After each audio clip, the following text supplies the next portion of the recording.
আমি এখনো বিশ্বাস করতে পারি না এটা আমার সাথেই ঘটেছে। আমি সুমনা, বয়স 28। 7 বছর হলো আমার বিয়ে হয়েছে। আমার স্বামীর নাম রাহাত। আমরা মধ্যবিত্ত পরিবার। সুখ বলতে কিছু অতিরিক্ত ছিল না, কিন্তু শান্তি ছিল। আমি মনে করতাম একজন স্ত্রী হিসেবে যতটুকু দরকার আমি ততটুকুই পেয়েছি। আমার স্বামীর বন্ধু ফাহিম প্রায়ই আমাদের বাসায় আসতো। আমি তাকে ভাই বলেই ভাবতাম। সে এমনভাবে মিশত যেন সে আমার পরিবারের একজন।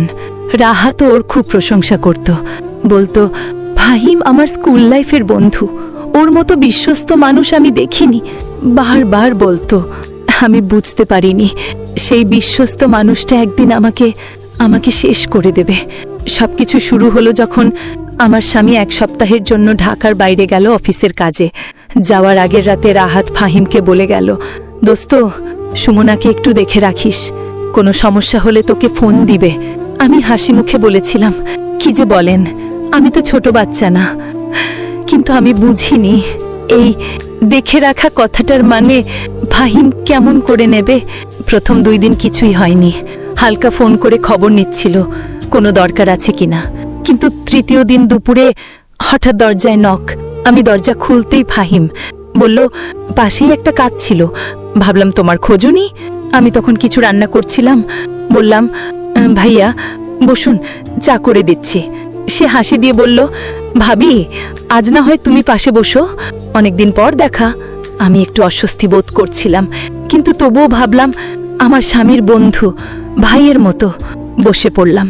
তারপর ধীরে ধীরে সে গল্প করতে লাগলো, ব্যক্তিগত কথা, আবেগের কথা, এমনকি আমার শরীর নিয়েও ইঙ্গিতপূর্ণ কিছু কথা।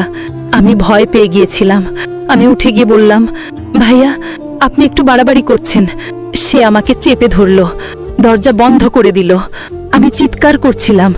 আমি গলা ফাঁকিয়ে বলছিলাম, ভাইয়া, ভাইয়া, দয়া করে ছাড়েন, আমার স্বামী আপনাকে বিশ্বাস করে। কিন্তু সে কিছুই শুনল না।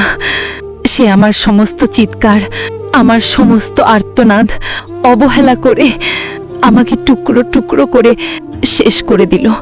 যখন সে চলে গেল আমি ভেঙে পড়লাম। পুরো শরীর কাঁপছিল। আমি মেঝেতে লুটিয়ে পড়ে কাঁদছিলাম।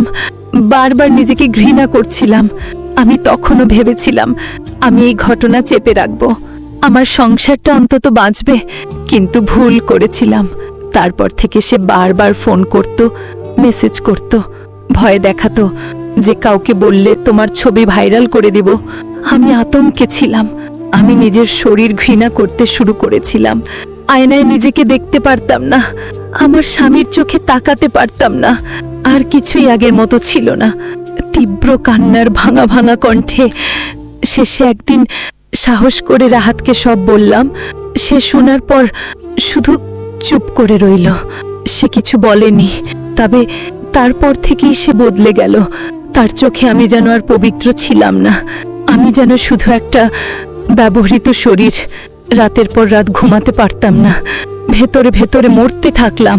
ফাহিম শুধু আমার শরীরটা নষ্ট করেনি, আমার আত্মাটা ছিন্ন ভিন্ন করে দিয়েছে। একটু দীর্ঘ বিরতি, তারপর ধীরে ধীরে বলে, আজ আমি কারো স্ত্রী নই, কারো বোন নই। আমি শুধুই এক ধর্ষিতার গল্প। আমার শুধু একটা প্রশ্ন, কেন?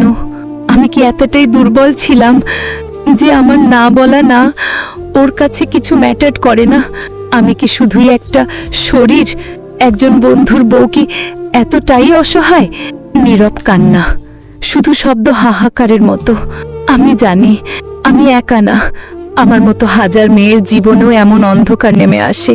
তারা কেউ চুপ করে থাকে, কেউ